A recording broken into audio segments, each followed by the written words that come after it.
Bonjour les amis, je suis Pascal Trefingui, Lama Kunzang. Vous allez voir à la suite 2 extraits d'émissions de Biotique TV, sur la chaîne sur laquelle je vous invite à vous abonner, et notamment consulter son étude des eaux mariales, en particulier de l'eau de Kérisinen dans le Finistère, qui a fait beaucoup d'effets sur les dernières intoxications médicamenteuses imposées à la population par la ruse, par le mensonge et par l'escroquerie bancaire. Dans ce contexte, je vous invite à penser aussi au cas des Amorites. Et vous allez voir ce qu'est une personne saine, ce qu'est une personne malsaine. Une personne saine, elle est connectée à la vie cosmique. Une personne malsaine, elle est déconnectée. Et une personne déconnectée, elle va mourir. Et pour se maintenir en vie, elle va faire comme tous les organismes qui sont en train de mourir. Elle va vous parasiter. Soit elle va vous parasiter, vous, électromagnétiquement, soit elle va permettre à une entité de la parasiter, elle, d'un point de vue électromagnétique, et de lui permettre de continuer à vivre d'un point de vue mémoriel. Ce sont des organismes complètement mémoriels, ce sont des persistances rétiniennes, c'est-à-dire que vous avez l'impression de voir des êtres vivants, mais en réalité ce sont des zombies. Jésus le disait, laisse les morts enterrer leurs morts. Eh bien, voyons ce que sont les vivants. Ensuite, on parlera un petit peu ensemble de ce que sont les morts, puis ensuite on reparlera de la vie cosmique, parce que c'est quand même plus intéressant que de s'occuper du problème des Amorites et de comment s'en débarrasser, que de perdre son temps avec Sauvage du monde, il était tellement parfait, Nicolas Sarkozy. Hé, tu baises, Soso. Voilà. C'est vraiment des individus misérables qui, sous prétexte de sauver le monde, veulent mentir, voler et tuer, et pour ça, se mettre en bande de criminels organisés. Cette bande de criminels, ces criminels en bande organisée, en français, un nom, ça s'appelle la République française, une société commerciale inscrite au registre du commerce et des sociétés, dont les tribunaux n'ont même pas de numéro de SIRET, dont ne sont pas des personnes morales. C'est en toute illégalité qu'on vous raquette, qu'on vous séquestre, qu'on vous envoie les miliciens et qu'on vous envoie aux étrangers des mercenaires. Alors arrêtez de travailler pour des crapules amorites, rejoignez Picardie, mais ça on en parlera au mois de mars. À bientôt.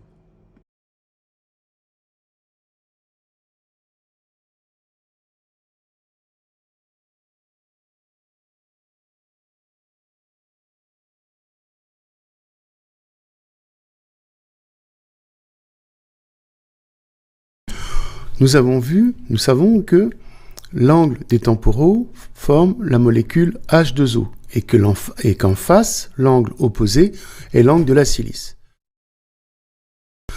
Nous avons vu que les temporaux, les os temporaux, sont des antennes qui captent un certain nombre d'informations cosmiques, notamment pour les gens informés, et que ces informations vont guider le cerveau vibratoire quantique, dans son fonctionnement et surtout son évolution.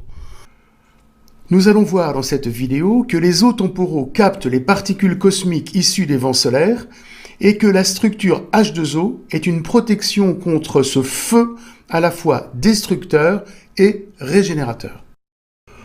On peut dire que ce mécanisme cortical, donc cerveau et crâne, fait partie de ce que j'appelle l'architecture vibratoire sacrée de l'homme. Cette architecture nous ramène à la grande tradition primordiale et son décodage insolite de messages cachés comme celui de la Grande Pyramide, des menhirs, certains symboles christiques et la mythologie. Maintenant, je vais vous expliquer qu'un des rôles, et non des moindres, du CVQ est de nous préserver de la déshydratation provoquée par les vents solaires. Les vents solaires étant très actifs en ce moment, l'importance de ce mécanisme de protection, notamment de la déshydratation, prendra toute son importance. La déshydratation cellulaire profonde engendrée par ces flux cosmiques étant préjudiciable à la bonne santé et corollaire, l'hydratation cellulaire profonde étant garant d'une bonne santé. nous avons 5 éléments perturbateurs du système vibratoire quantique en rapport avec les vents solaires et le magnétisme de la Terre en ce moment.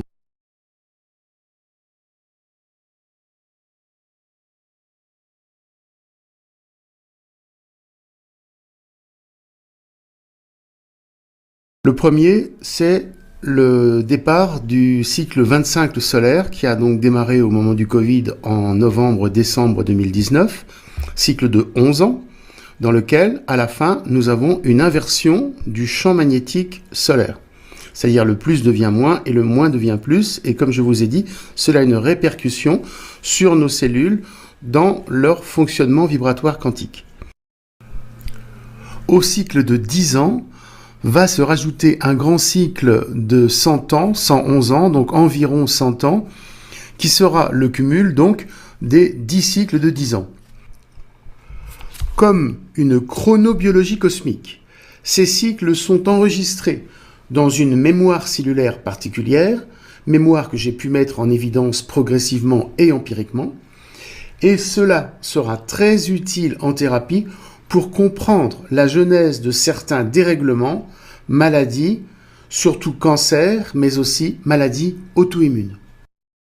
C'est comme si le Dieu Soleil, créateur de la vie, fournisseur de notre énergie vitale, nous demandait cette compréhension de la provenance de toute cette énergie de vie et son alchimie nécessaire pour arriver à continuer à vivre en fait dans les bonnes conditions. Comme ce mécanisme vibratoire quantique qui enregistre les fluctuations solaires n'est pas conscientisé, nous avons maintenant dans nos cellules le cumul de 10 ans d'inversion du champ magnétique solaire en mémoire, avec comme conséquence une tension cellulaire extrême et ses conséquences pathologiques. Et donc la résurgence, la flambée d'une nouvelle épidémie, le Covid-19 actuellement, que je qualifierais comme un reset cellulaire, une remise à zéro cellulaire. Le reset précédent ayant été naturellement la guerre de 14-18. Et bien sûr, la grippe espagnole avec un cumul de morts d'environ 80 millions de morts à travers le monde.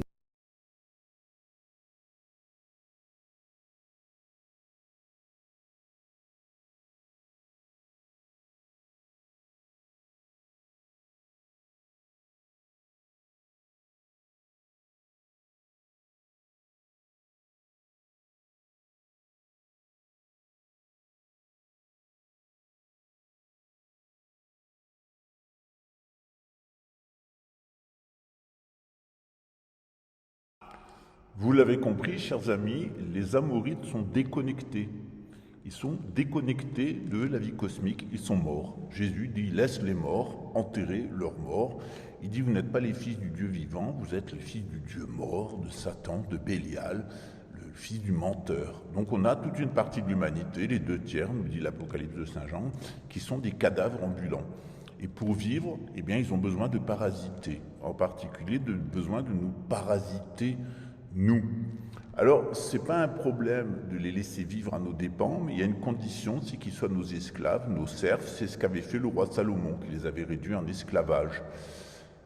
Si on les laisse prendre le pouvoir, et s'ils nous mettent, nous, sous esclavage, ils vont nous déconnecter du cosmos, et dans la mesure où il n'y aura plus d'humains sur Terre, ça sera la fin de cette planète. Le fin du projet divin. Donc, c'est pas seulement, ça vous explique pourquoi ces gens-là veulent tuer 7 milliards d'Homo sapiens sapiens, nous dit Yuval Harari, et avoir des nanorobots avec un brin d'ADN artificiel. Ce qu'ils veulent, c'est continuer à vivre dans le cosmos en étant déconnectés du cosmos. Et pour ça, ils ont besoin d'une intelligence artificielle, ils ont besoin des nanorobots, ils ont besoin d'antennes. Vous avez une explication du cirque actuel. À bientôt. Gardez la suite, c'est affligeant. Donc on voit bien sur ce graphique, par rapport à l'épidémie de grippe espagnole de 1918, un cycle cumulé de 10 fois 11 ans qu'il va nous ramener à notre épidémie en 2018 de la même chose, Corona H1N1. Donc de toute évidence un rapport avec les cycles solaires. On peut même penser que les guerres napoléoniennes, boucherie semblable à celle de 14-18, boucherie qui saigna une grande partie de la population mâle, paysanne et catholique d'Europe, était le but occulte inavoué de toutes ces guerres. Que les guerres napoléoniennes ont été activées sur ce même mécanisme cyclique de tension solaire. Nous avons un affaiblissement de la magnétosphère terrestre, c'est-à-dire le noyau produit moins d'énergie et cela se répercute sur le cerveau vibratoire quantique qui est en lien avec la Terre, sur ce mécanisme-là.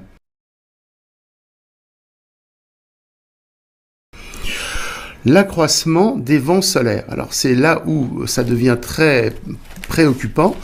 Nous avons des indicateurs qui nous disent que les vents solaires sont de plus en plus puissants.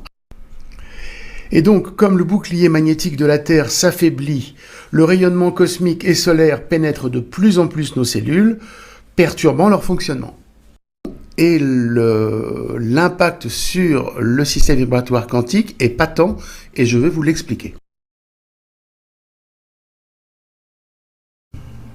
Ce cumul d'inversions, et je dirais ce cumul d'inversions non alchimisées, va provoquer l'effondrement de l'hypophyse par le biais de la selle turcique du sphénoïde.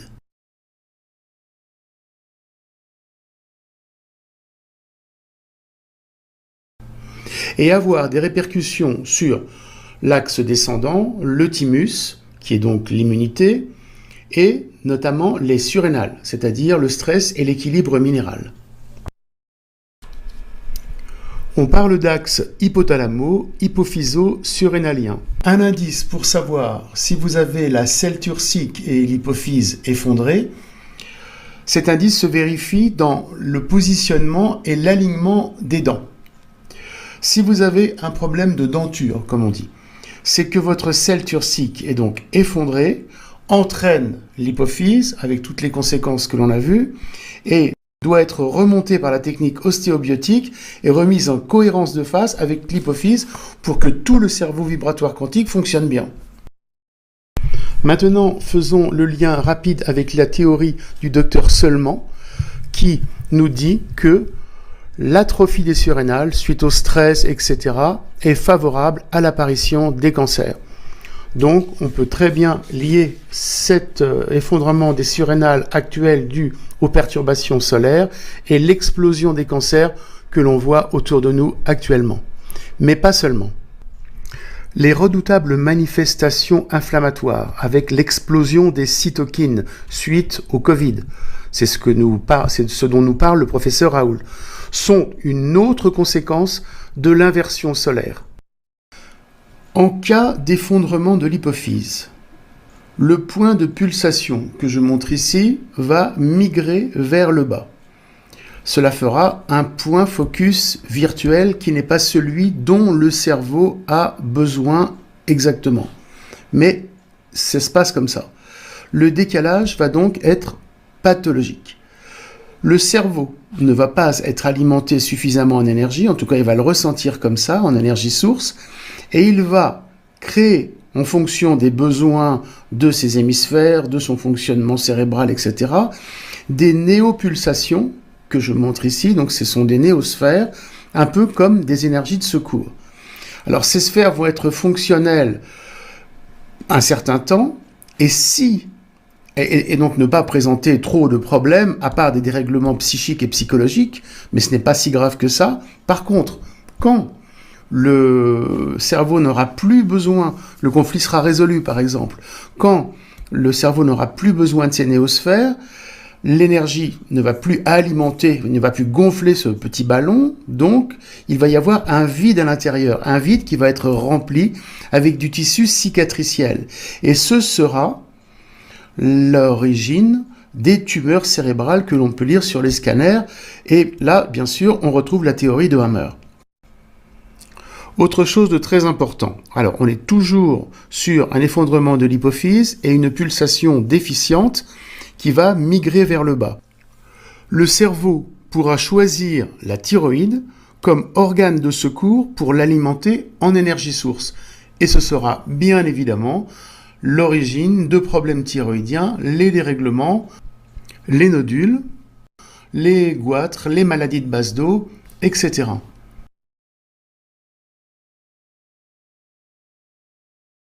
Pour certains, si le point de pulsation descend au niveau de la gorge, cela engendrera un problème de nourriture, anorexie ou paradoxalement boulimie. Les deux sont issus du même mécanisme, en rapport avec les protéines alpha, et je m'adresse aux spécialistes. Remonter le point de pulsation au niveau de celui de l'énergie source et le problème se régularise normalement.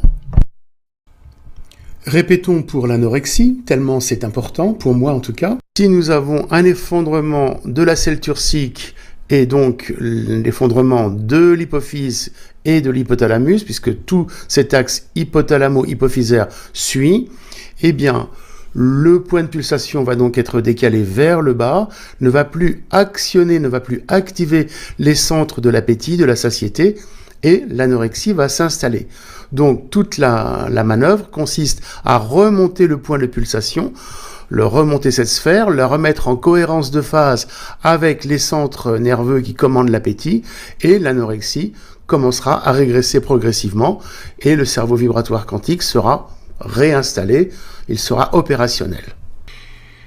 En rapport avec la théorie de Hammer, pour la médecine vibratoire quantique, toutes les tumeurs viennent d'une translation de le point de pulsation sur un organe, c'est-à-dire la carence de pulsation du cerveau central qui est reportée par le cerveau sur un organe, qui va donc créer une néogénèse, une néovie, qui va avoir un temps de fonctionnement, et après, si ce n'est pas stoppé par une rédemption du cerveau quelque part, vous voyez, en psychosomatique, mais c'est pas suffisant, cela va continuer à croître comme si c'était un nouvel organisme qui poussait. Pour le cancer du sein, c'est la même chose. Translation de la pulsation sur le sein pour un problème de communication. Donc, par l'activation de cette pulsation bien centrée au niveau du cerveau central et son entretien, c'est un moyen unique de prévention de tous les cancers. Mais cela doit être fait le plus tôt possible dans la vie, au moins avant l'adolescence, pour éviter la déviation dont je vous ai parlé dans la vidéo précédente. Pour les filles, il est très important de veiller à ce que la pulsation du cerveau central soit complètement libre, car elle est toujours associée pour une fille à l'énergie du père. Si la fille n'a pas lâché son père, il y aura toujours une faille dans son autonomie de fonctionnement. Et il peut y avoir un effondrement à un certain moment et création d'une tumeur au niveau central ou un manque d'énergie source pour continuer à vivre, et cela sera donc vraiment très handicapant. Cela peut se trouver, nettoyer, c'est un boulot énorme. On se sert du sérum minéral quantique pour ressortir la pulsation et tous ses travers, voir si les images du père ne sont pas enroulées autour de la pulsation, et là, la liberté, l'autonomie de la fille sera parfaite, et la descendance aussi. Il y a pas mal d'expériences maintenant comme ça dessus. Donc on voit sur ce schéma, c'est un schéma d'époque, mais toujours valable, dans le dos, j'ai schématisé le 8 des inversions qui se cumulent dans les vertèbres et les disques, qui créent des problèmes de dos, des affaissements, des déshydratations de disques et des problèmes de bassin. Voilà, vous pourrez lire si vous voulez. Et nous sommes bien maintenant en face, comme dit la tradition maya, à un nouveau soleil. Je voulais dire un nouveau soleil qui dessèche, qui déshydrate.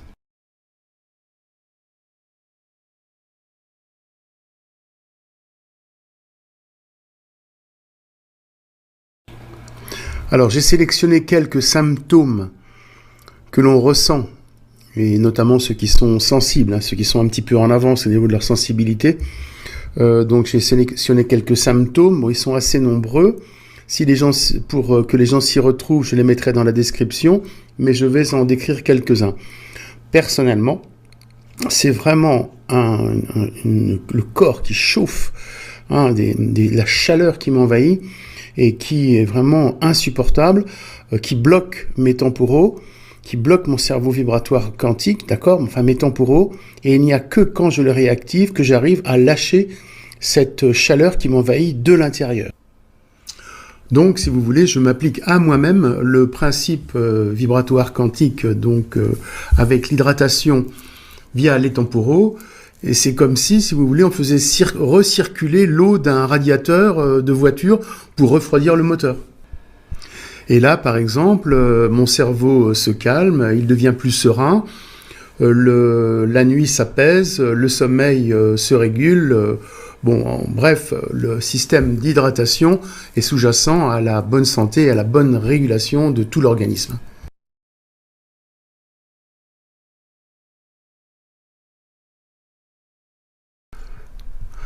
À toutes ces perturbations solaires se rajoutent les ondes électromagnétiques parasites de la 5G, 4G, Wi-Fi, portable, Linky, qui interfèrent sur ces mêmes récepteurs, perturbant profondément le microbiote intestinal. C'est une des causes majeures des cancers fulgurants que l'on voit actuellement de l'intestin et des poumons.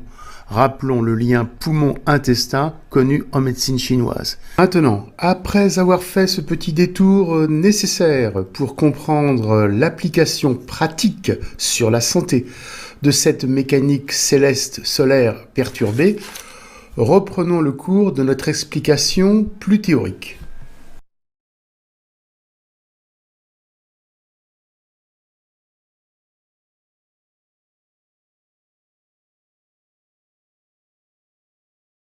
Le flux des particules solaires pénètre dans la mastoïde et va remonter l'os temporal, le rocher, jusqu'à la selle turcique, le centre du cerveau où se trouve l'hypophyse, le lieu de la pulsation. Il va donc suivre ce chemin qui est tracé, entre guillemets, par la fréquence hydrogène, par le chemin hydrogène, je dirais, qui est dessiné par la molécule d'eau. Et c'est pour ça que le Soleil, émettant des protons de l'atome d'hydrogène, puisque c'est une machine à hydrogène, va avoir cette infinité. Enfin, c'est l'expérience qui me fait dire ça. C'est tout à fait empirique. Et les résultats que cela donne sur la reconstruction du CVQ, c'est uniquement ça qui me permet de dire ça. Ce n'est pas du tout scientifique dans le sens pur du terme. Va remonter le chemin hydrogène pour aller, on va dire, s'alchimiser avec l'atome d'oxygène et créer le mécanisme, être à la base du mécanisme de l'hydroxylation et son fameux radical OH. Voilà, je vous mets cette magnifique animation 3D du temporal pour bien le situer dans l'espace du crâne, pour que si un jour je dois travailler sur votre temporal, vous ayez une notion de cette anatomie qui est vraiment très très importante pour arriver à comprendre les mécanismes profonds de la vie, en tout cas ceux que je suggère. Il faut dire que cet angle H2O des temporaux s'est formé progressivement au cours de l'évolution et il est synonyme, en tout cas pour la médecine vibratoire quantique, de l'apparition physique de l'homme sur Terre. C'est pourquoi il mérite, de mon avis, toute notre attention ainsi que la libération de sa dynamique. Je voulais dire de sa dynamique d'action par le mouvement circulaire. C'est la pénétration des flux solaires dans la mastoïde qui sera à l'origine de très grandes tensions au niveau du cou, au niveau des muscles du cou, et également pour les gens informés notamment de maux de tête, de migraine, de névralgie d'Arnold, puisque l'énergie non alchimisée à ce niveau-là va créer des points de tension extrêmes.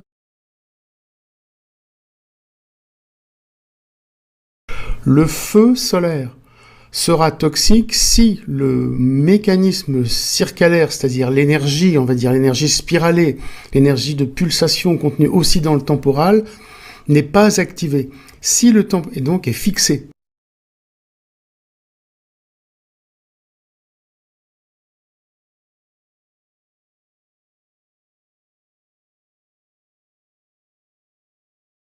Si le temporal est fixé, il n'y aura pas d'alchimie de cette énergie, elle deviendra toxique, elle brûlera le cerveau. Et elle brûlera le centre du cerveau. Et Chose supplémentaire que je vais vous indiquer, dans ce centre du cerveau, lieu de la pulsation, nous sommes, comme on dit actuellement, dans un cluster, c'est-à-dire dans un espace de vide où se produisent les transmutations biologiques selon la théorie de Louis Kervran que je reprends à mon compte et que j'applique dans le cerveau vibratoire quantique, dans ce centre de pulsation atypique qui est en fait cette pulsation, je rappelle toujours, dans un espace-temps différent d'une autre, connexe au nôtre, mais dans un espace-temps différent d'une autre, dans un espace de vide. C'est ça qu'il faut bien comprendre. Mais je détaillerai ça dans une autre vidéo pour ne pas trop surcharger celle-là. J'ai encore un autre message à faire passer par rapport au Covid. Je le fais passer maintenant, plutôt que dans une prochaine vidéo, tellement c'est important. Attention, je sais que tout cela dépasse l'entendement et qu'il y aura beaucoup de gens sceptiques, voire dubitatifs, c'est normal. Bon, en ce qui nous concerne, pour ceux qui suivent ces travaux, ces révélations, nous avons le mouvement circulaire du temporal qui gère, qui commande l'ADN spiralé comme il est montré sur ce graphique. On sait que les liens entre les deux bases sont des liens hydrogènes.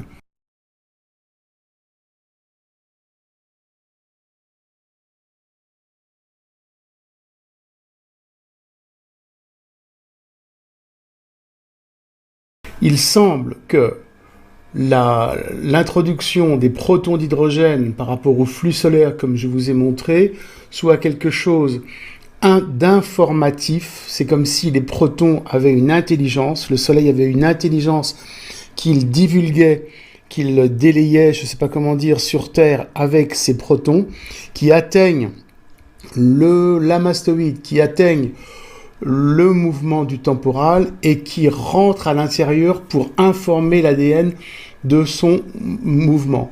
Si tout cela est bloqué, il y a en ce moment, à cause des vents solaires,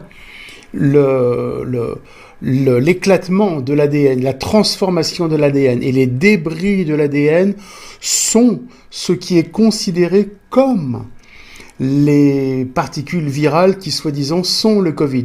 Et nous avons Steiner qui nous a bien expliqué ça avec l'électrification. Bon, il n'a pas parlé de vent solaire, mais finalement, comme j'expliquais, la 5G, la 4G, les vents solaires ont le même mécanisme de modification, de destruction de l'ADN, et on peut penser à à quelque chose de très global, quoi. 1918, after the biggest pandemic, the Spanish flu pandemic of 1918, Steiner was asked, what was this all about? And he said, well, viruses are simply excretions of a toxic cell. Viruses are pieces of DNA or RNA with a few other proteins. They bud out from the cell. They happen when the cell is poisoned. They are not the cause of anything.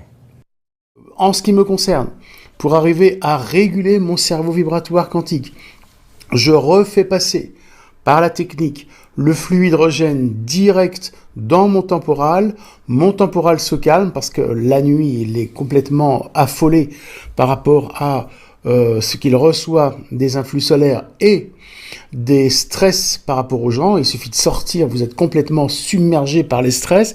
Donc ces stress vous atteignent au niveau des temporaux. Bon, je ne parle pas des reins, mais voilà, au niveau des temporaux. Et toute la mécanique subtile est perturbée. Donc vous vous créez vous-même vos propres virus. C'est la théorie des somatides, des microzymas.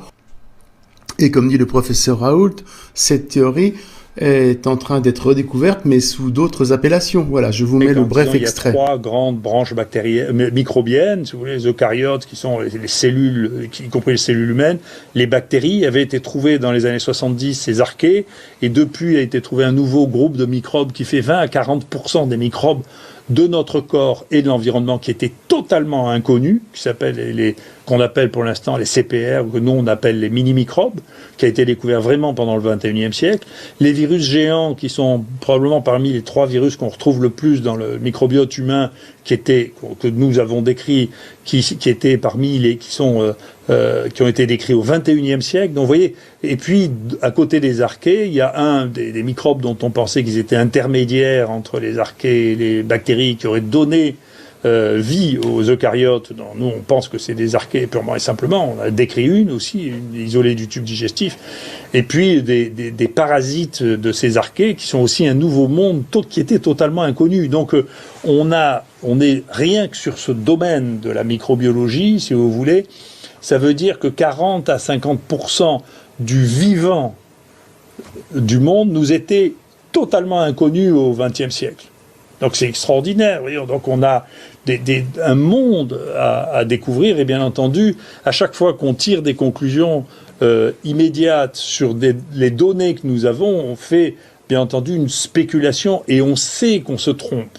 Bon. On se crée nous-mêmes, et j'explique avec le mécanisme du temporal de l'ADN, que j'explique comment ça se passe. Donc il suffit de fortifier ce mouvement, de le redéclencher, de le fortifier pour que l'organisme tienne le coup jusqu'à ce que ce délire, alors est-ce que c'est un délire solaire, un délire astral, un délire socié, enfin des gouvernants qui nous ont mis dans cette merde, quoi.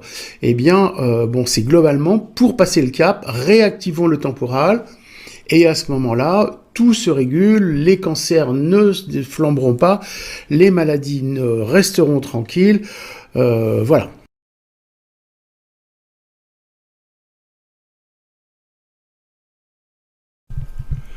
Expliquons maintenant l'Eucharistie, selon ce même principe vibratoire quantique, l'hostie symbolisant la pulsation originelle, une fois introduite dans la bouche, son énergie doit migrer vers le haut pour activer la pulsation originelle, voire ouvrir le canal de l'énergie source pour que la genèse de l'homme contenue dans cet espace-temps particulier dont je vous ai parlé, donc le corps du Christ, un espace-temps différent du nôtre mais connexe au nôtre, où se trouve la genèse de l'homme, cet espace-temps soit activé et que tout le principe créateur du Dieu créateur se réintroduise dans l'homme avec tous les bienfaits que l'on peut imaginer. Et nous sommes également au centre de la croix.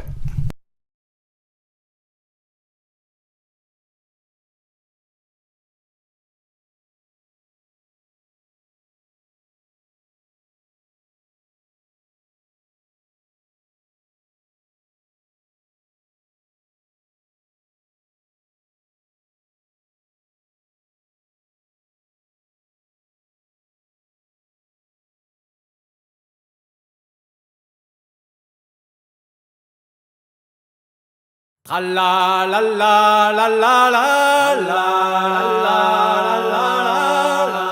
la la la la la dig don tra la la la la la la.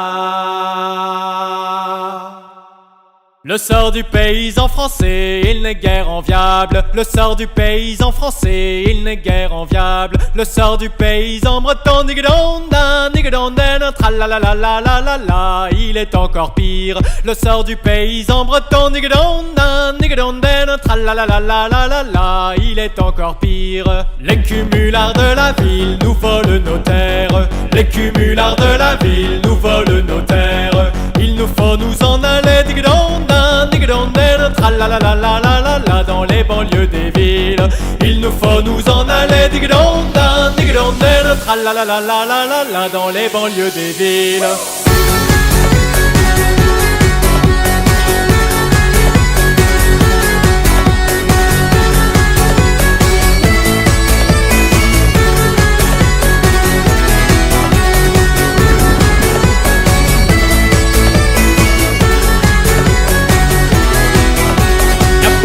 d'embauche au joint français au salaire de famine. Y'a peu d'embauche au joint français au salaire de famine. Quand on réclame on se fait virer, digidondan, digidondan, tralalalalalalala, la porte de l'usine. Quand on réclame on se fait virer, digidondan, digidondan, tralalalalalalala, la porte de l'usine. Le sort de l'ouvrier français, il n'est guère enviable. Le sort de l'ouvrier français, il n'est guère enviable. Le sort de l'ouvrier breton, digidondan, digidondan, tralalalalalalala, il est encore pire. Le sort de l'ouvrier breton, digidondan, digidondan, tralalalalalalala, il est encore pire.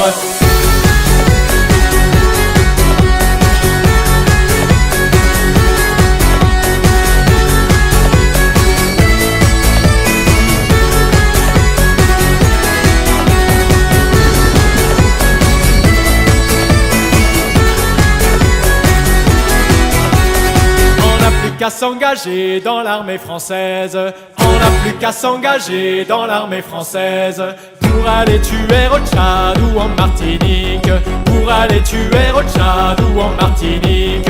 Nos frères colonisés, digidondan, digidondan, tralalalalalalala, qui eux se libèrent. Nos frères colonisés, digidondan, digidondan, tralalalalalalala, qui eux se libèrent.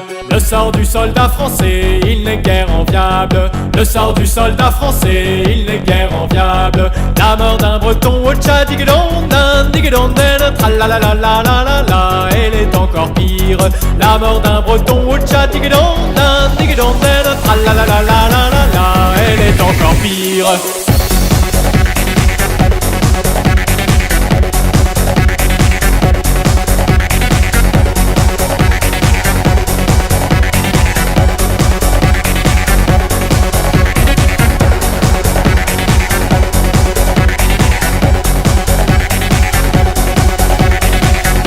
Bretons en compris, enfin se révoltent. Mais les Bretons en compris, enfin se révoltent. Guy d'Alblet et Saint-Brieuc marquent une autre époque. Guy d'Alblet et Saint-Brieuc marquent une autre époque. Le pouvoir des travailleurs, digidondan, digidondan, tralalalalalalala, qui nous rendra libres. Le pouvoir des travailleurs, digidondan, digidondan, tralalalalalalala, qui nous rendra libres.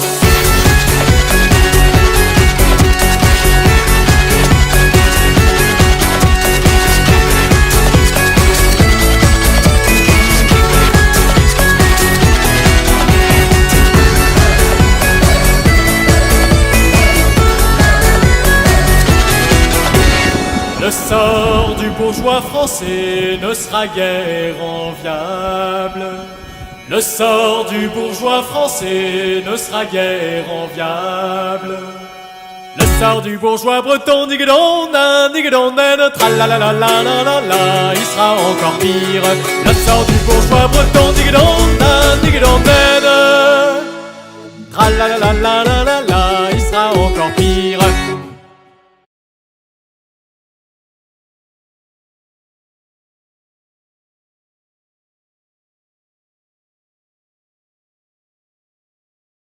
Donc, je vais répéter pour ceux qui ne le connaissent pas, et pourtant je pense que maintenant ceux qui nous suivent avec nos vidéos doivent commencer à bien avoir en main cette mécanique crânienne, cette mécanique corticale. Nous avons une dynamique interne, une puissance qui se révèle dans notre cerveau, dans notre crâne, une puissance qui vient d'une autre dimension de l'espace-temps et qui conditionne à la fois notre physiologie et notre structure. Également, par cet enroulement, elle continue à former progressivement, en fonction de phénomènes externes qu'on peut associer à l'épigénétique, elle commence à nous conditionner notre forme future au niveau crânien. Nous sommes à la dernière étape au niveau de l'évolution. C'est pour cela qu'on peut peut-être parler 6, le chiffre de l'Apocalypse 666, qui serait sûrement la 6e et dernière bascule du sphénoïde. On vous passera un court extrait des travaux d'Anne d'Ambricourt dans le célèbre, cultissime film Homo sapiens, la nouvelle histoire de l'homme, que je vous invite à voir en intégralité, qui nous parle de ces mêmes constats au niveau crânien par l'intermédiaire de l'os sphénoïde. La base du crâne, comme l'ensemble de la dynamique crânienne, s'organise autour d'un os unique, le sphénoïde. Il s'avère, à mesure que l'on on remonte au développement, que l'os, qui est le premier à se mettre en place et qui par sa forme va déterminer la position des autres os, c'est ce qu'on appelle le sphénoïde. L'os, voilà, le plus complexe, mais le plus différencié du crâne. Le sphénoïde, un os caché au centre du crâne. Un os d'une dizaine de centimètres d'envergure. Un os en forme de papillon, placé au niveau des yeux, juste en dessous du cerveau. Au cours de notre développement, c'est autour de lui que notre crâne puis notre squelette vont se mettre en place. L'os sphénoïdal, c'est donc le pilier central de tout notre grand pulse crânien. En avant de lui, la région du front, latéralement, les os temporaux et les os pariétaux. En arrière de lui, eh bien, toute une série d'os qui vont s'établir sur la colonne vertébrale qui va déterminer notre posture, notre statique bipède. Et il y a une grande articulation. C'est celle qui unit le sphénoïde avec l'occipital. Et ces articulations vont travailler au moment de la mastication, vont travailler, absorber toutes les contraintes, non seulement de la mastication, mais de la bipédie. Même si on a l'apparence d'avoir des solides, en fait, la construction de chaque os obéit à des lois de mécanique des fluides. Donc nous n'avons pas un bloc d'os, nous avons réellement un pulse qui est en train de vivre et de se dynamiser et de bouger. Mais nous allons plus loin, puisqu'on pense que c'est l'ensemble de la dynamique interne crânienne osseuse et médusa qui recèle toute cette puissance intérieure minérale. Dans le minéral, il y a la force. J'avais dit au début de mes recherches, l'âme est dans l'os. Donc nous avons cette force intérieure dans tous les os, mais qui se manifeste plus particulièrement dans le sphénoïde, avec l'invagination de la courbure, qui corrobore celle du mouvement médusa, donc la force spatio-fréquentielle qui nous conditionne de l'intérieur. Pour rappeler, par exemple, les autistes ont cette force médusa qui reste bloquée en invagination, donc ils ne communiquent pas. Je vous invite à voir les vidéos sur l'autisme à ce sujet. Alors, une petite précision pour l'autisme. Nous avons un blocage supplémentaire du mouvement circalaire du lobe temporal qui bloque l'expression de la parole chez les autistes. C'est souvent dû à un problème d'oxygénation, de vascularisation, c'est-à-dire à un moment, le cerveau reste en hypoxie et ses parties sensibles ne sont pas suffisamment vascularisées pour que l'effort d'expression de la parole puisse se faire. Normalement, en réactivant ce mécanisme-là, parallèlement à l'emploi du sérum minéral quantique, on a des gros progrès. On arrive à des gros progrès. Mais attention, l'oxygénation dont je parle est une oxygénation particulière. C'est celle transmise par le support calcium. Le calcium, c'est A2+, et non celle transmise par le fer. D'où l'importance du sérum qui va activer ce mécanisme alchimique d'oxygénation, un mécanisme si particulier et contrôlé par le CVQ et dédié aux tissus blancs, donc notamment les tissus du néocortex. Je vous invite à vous rapprocher des travaux de mon ami Philippe Perromino pour avoir plus de renseignements. Petite précision, nous avons vu dans la vidéo précédente que le rocher, l'os du temporal, avait le mouvement du cachalot qui plonge, le mouvement que j'appelle circalaire hors de l'espace-temps. Eh bien, ce mouvement entraîne lui-même le mouvement, une dynamique interne du lobe temporal. Mais là, c'est un mouvement particulier associé à celui de l'os temporal. Alors, comme vous le voyez, nous avons, par rapport au CVQ médusa, un mouvement supplémentaire, celui du lobe temporal, qui s'est incrusté dans le CVQ médusa. Donc, le CVQ médusa a en fait deux mouvements, mais qui sont complémentaires.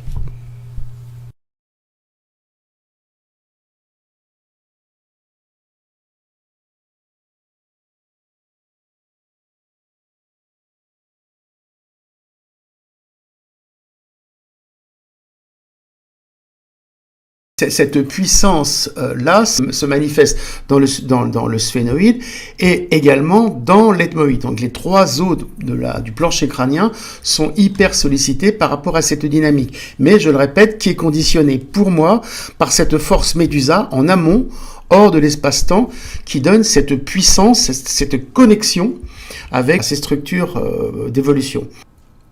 Et c'est le moment de faire la distinction entre l'ostéopathie classique et l'ostéobiotique, cette dernière étant une ostéopathie particulière au service de l'évolution. Mais à quel moment du développement d'un individu cet os fondamental se met-il en place? Et comment?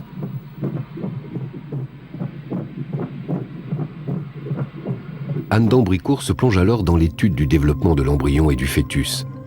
Elle veut découvrir à quel moment précis le sphénoïde acquiert sa forme.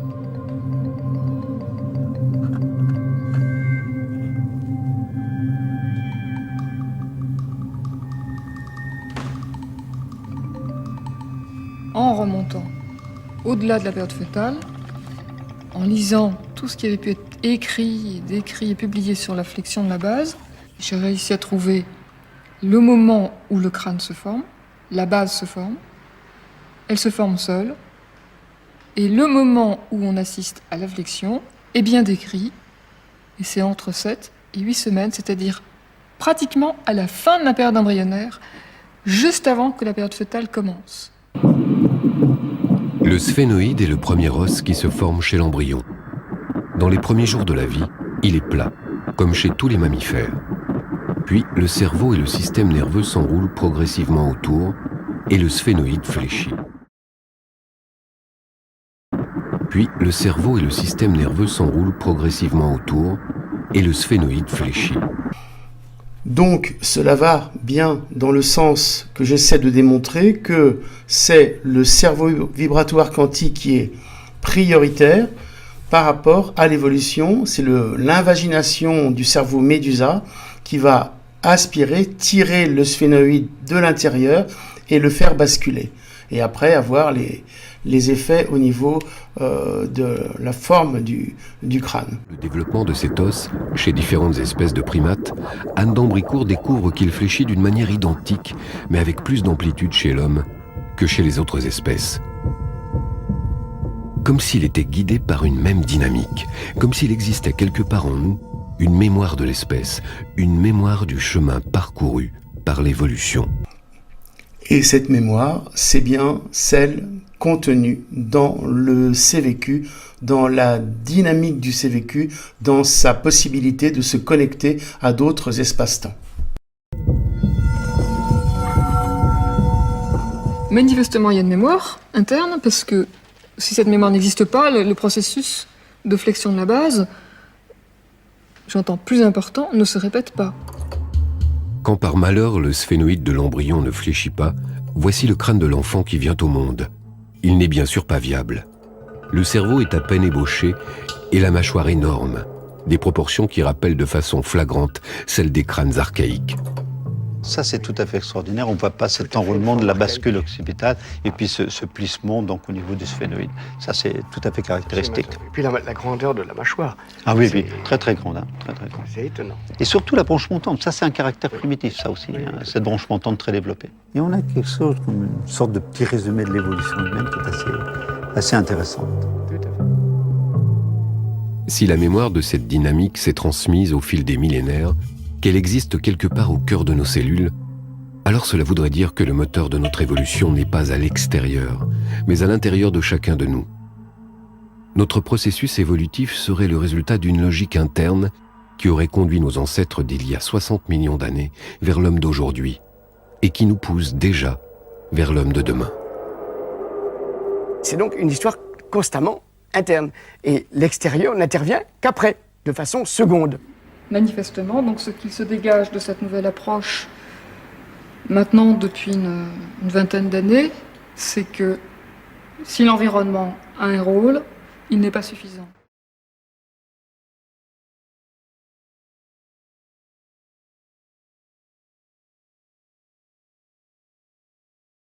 Nous avons dans le crâne, pour activer le cerveau médusa, et vous allez voir que cela corrobore le mécanisme de la bascule du sphénoïde, nous avons un point central où se manifeste la pulsation, donc une sorte de goulot d'étranglement dans lequel toutes ces énergies externes qui viennent d'autres dimensions, du cosmos, de mémoire akashique, de mémoire de vos ancêtres. Donc comme un goulot d'étranglement arrive dedans et se manifeste sous forme de pulsation. La pulsation étant la manifestation de l'énergie source. Cette pulsation va se transformer en mouvement, avec le premier mouvement étant celui de l'invagination champignon, un système que l'on va retrouver au niveau de la formation après la gastrula, au niveau du embryologique, et qu'on va retrouver constamment dans le cerveau, dans ce cerveau primitif. Et ceux qui connaissent les théories de Hammer, ceux qui connaissent un peu les théories du cancer au niveau des compléments alimentaires champignons comprendront que peut-être plus ou moins inconsciemment ou voire maladroitement, on essaye par l'équivalent champignon qui a toujours un peu cette forme au niveau du champignon atomique, vous voyez ce champignon qui creuse de l'intérieur, de réactiver le premier principe de manifestation de l'énergie de pulsation. Donc la pulsation va se transformer en champignon intérieur qui va donc après s'animer au niveau de ce mouvement médusa. Et c'est à partir du moment où la pulsation qui va donc créer cette invagination n'est pas pure, par exemple, pour une fille, elle est entichée d'une image du père, c'est-à-dire elle n'est pas libre au niveau de sa pulsation parce qu'elle a fait soit un manque de l'énergie du père, soit un transfert sur l'énergie du père, papa, soit elle a été soumise à l'énergie du père. C'est-à-dire, j'ai souvent le cas de filles qui ont été créées pour leurs parents. Ou alors, on attendait un garçon et c'est une fille qui est arrivée.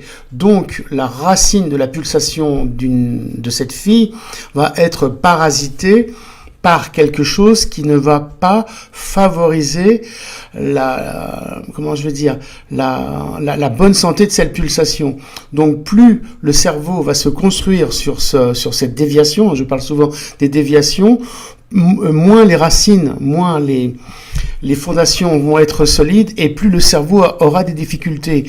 Et plus on avancera en âge, plus avec la mémoire des stress de la vie, cette pulsation, ces fondations étant, on va dire, brinque-ballantes, le système de cancérisation, c'est-à-dire le transfert de la sphère, un peu comme la morula, hein, par rapport à... Je vous montrerai une autre vidéo comment se construit sur cette pulsation par rapport à l'énergie sacrée. Eh bien, ça va se transmettre sur d'autres organes, ça sera les néo-organes et les cancers fulgurants. Donc, il est indispensable pour avoir une vie normale d'avoir cette pulsation, la pureté de cette pulsation en soi, pour que la construction embryologique, donc mésoderme, ectoderme et endoderme, soit sur des bases, des fondations les plus solides, les plus pures possibles. Évidemment, c'est très rare maintenant. Il vaut mieux prévenir que guérir. Et voilà, je vous explique le mécanisme fondamental que je pense être le bon pour expliquer à peu près toute la genèse des maladies et notamment celui du cancer. On peut comprendre par rapport au point de pulsation, donc ici au niveau de l'endoderme. L'endoderme sont les tissus qui représentent tous les viscères, notamment les intestins, et ensuite la vésicule vitéline qui va être aussi un résidu du cordon ombilical ensuite, mais donc au niveau de l'intestin, que la pulsation qui n'est pas active ou bien placée à ce niveau-là, soit source de cancer de l'intestin, de maladie de Crohn. Enfin, c'est ça la racine. On y retrouvera le symbole de la Vierge, qui sont la Vierge Marie, sont les intestins. Donc, comme si la pulsation s'adressait d'abord aux intestins, aux viscères, deuxième cerveau, avant d'épanouir le reste des tissus. D'où l'importance, en tout cas, pour comprendre les cancers de l'intestin, ces néo-organes qui se forment, et pour comprendre les maladies de Crohn, c'est à cause de ce problème de racine de pulsation dès le départ, qui est active, pas active, qui est active, pas active, qui est active, pas active. Pour les anorexiques, c'est la même chose. Ce sont des cerveaux qui, dès le départ, pour X raisons, notamment des problèmes avec le père qui n'a pas transmis l'énergie ou qui la met ailleurs dans sa profession et tout. Donc le cerveau de ces filles n'ayant pas de pulsation, ces filles étant sensibles, voire un peu une sorte d'idéalisme au fond, de chercher la pureté, eh bien le cerveau va commander d'arrêter la nourriture pour ne pas que le corps se construise sur des fondations brinque-ballantes qui vont perturber le fonctionnement. Donc réactiver la pulsation et l'anorexie disparaît normalement, disparaît progressivement, voire très rapidement. Alors, que se passe-t-il en ce moment ? Tout du moins au niveau de la médecine vibratoire quantique ou du système vibratoire quantique, donc qui inclut le fameux cerveau, la fameuse puissance dynamique interne que je décris, qui est une force qui vient d'une autre dimension de l'espace-temps, dans lequel est inscrite déjà toute la forme ultime de l'homme, de l'humain. Eh bien, cette force-là nous conduit à notre forme future, en incluant bien entendu cette bascule du sphénoïde. Mais il se trouve que l'enroulement circulaire du cerveau, qui est donc sous-jacent, du cerveau vibratoire quantique, qui est sous-jacent à cette force, qui est pour moi en fait un des principaux facteurs, se trouve malmené par notre situation actuelle au niveau, on va dire, mondial, au niveau pollution, etc. Donc, plutôt que le sphénoïde soit aidé par cette force, cet enroulement circulaire, pour arriver à s'épanouir et à ressurgir au niveau de notre espace-temps et nous donner, comme parle Anne d'Ambricourt, notre bascule, et que moi je dis notre 6e bascule ultime, eh bien ce mécanisme-là ne se fait pas, en tout cas dans le confort. Donc nous avons une inversion, sinon un blocage, mais qui dit blocage dit inversion, qui n'avance pas, recule, au niveau du sphénoïde, avec, comme je le disais dans une vidéo précédente, effondrement de l'hypophyse. Voilà tout le problème en ce moment de notre nouvelle adaptation forcée par la nature, que j'appellerais pour moi une sorte d'apocalypse, une sorte de révélation de ce que l'on doit être et devenir par le fond, par ses racines, par ses fondations, par ses espaces-temps différents qui s'incarnent en nous et nous conduisent vers notre devenir, voilà, je me répète, eh bien, voilà tout le malheur actuel. Et pour ce que nous subissons apparemment au niveau mondial, si vous voulez, les résidus d'adaptation, le combat intérieur de notre corps, des cellules, des anciennes cellules, qui doivent se transformer pour devenir des nouvelles cellules, c'est-à-dire conduites sur cette nouvelle identité, ces nouvelles fréquences du futur, eh bien, sont des résidus que l'on peut sont des résidus d'adaptation, on va dire de combat, mais je dirais plutôt d'adaptation, qui sont pathogènes, mais disons qui sont associés à tout ce que l'on peut comprendre des virus et des fragments d'ADN testés avec plus ou moins de bonheur par le test PCR. Bon, on fait court là-dessus, on n'a pas le droit d'en parler si on est sanctionné par YouTube, c'est hallucinant, mais bon, donc on n'en parle pas. On en parlera sur Odyssée. Mais voilà, en fait, notre situation actuelle, un problème d'adaptation. Donc tout cela vient bien entendu de travaux, d'expériences que j'ai pu, qu'on m'a permis de mettre au jour, c'est-à-dire une anticipation par rapport à cette bascule, d'accord, qui permet l'épanouissement de la force osseuse du sphénoïde et la bascule dont parle Anne d'Ambricourt, ainsi que les dents, puisqu'on avait une parodontologue apparemment qui parle de la même chose, et donc permettre à l'adaptation. Et en ce moment, cela paraît être assez vital, parce que il me semble que si ça passe pas, si on s'adapte pas, on casse. En tout cas, c'est ce que je constate. Avant de passer à autre chose, je vais vous parler du cas d'une amélioration spectaculaire d'un enfant à la fois autiste, Asperger et enfant lumière, qui, grâce au mécanisme d'évolution dont je vous ai parlé, donc activé par la thérapie vibratoire quantique, a pu sortir rapidement de l'autisme. C'est assez exceptionnel, mais cela résume bien ce mécanisme. Alors, on regarde sur le graphique, et il faut voir sur le schéma les sauts d'évolution du crâne et donc du cerveau et de la conscience, à partir d'un point source, et tous ces sauts s'étalonnent de 1 à 12.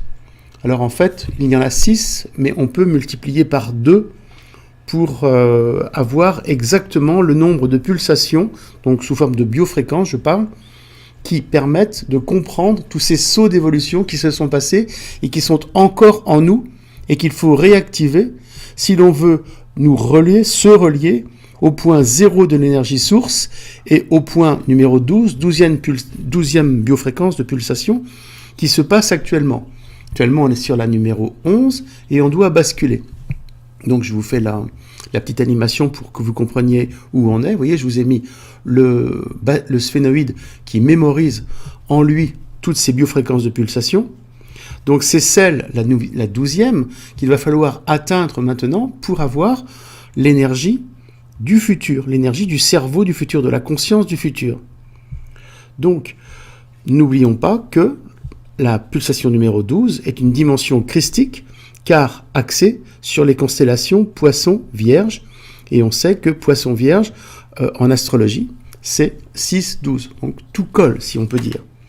Donc, nous avons fait 2 séances sur le petit, et très bien, et à la 3e séance, on décide de faire le sérum minéral quantique, et cela a provoqué un bond d'évolution immédiat, un bond salutaire, qui a permis au cerveau d'atteindre la bascule suivante, c'est-à-dire la 12e fréquence, la 6e bascule. Et donc, de se sortir de l'autisme. Alors le petit ne parlait pas, faisait quelques mots, quelques syllabes, et avait un comportement de cri animal, c'est-à-dire qu'il imitait les cris des animaux, tout simplement parce qu'il avait eu une inversion au niveau de l'évolution, à cause des vaccins notamment, qui le faisait régresser dans son animalité.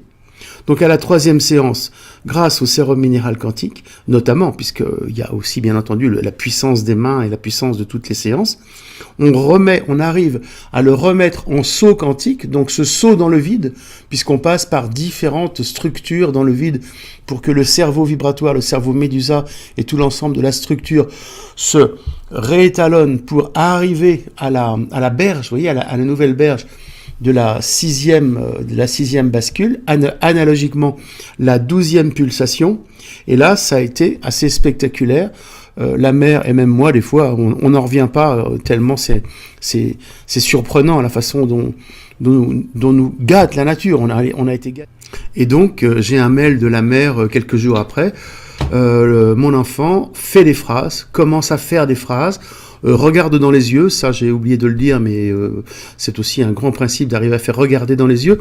Les autistes ne regardent pas dans les yeux parce que le point de pulsation étant déficient, quand nous, avec notre puissance d'adulte, on scrute le regard, ils se sentent quelque part pas un peu violés, mais un petit peu mal à l'aise, et ils échappent du regard. Donc tout ça se rétalonne, et surtout, les cris d'animaux qui étaient épouvantables au niveau de son comportement ont cessé. Donc un grand succès, mais qui s'explique par cette mécanique d'évolution qui a été remise en état avec voilà, tous les principes que je vous évoque. Voilà. Maintenant, je vais associer les travaux de Sébastien Boller sur le striatum. Alors je vous le montre déjà en 3D en train de tourner, donc une structure du cerveau central.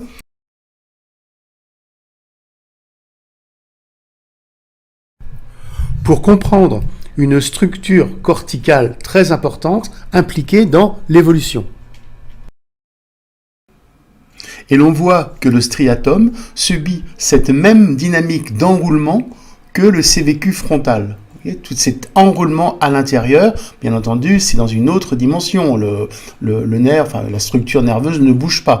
Mais il y a cet enroulement qui gère le mécanisme.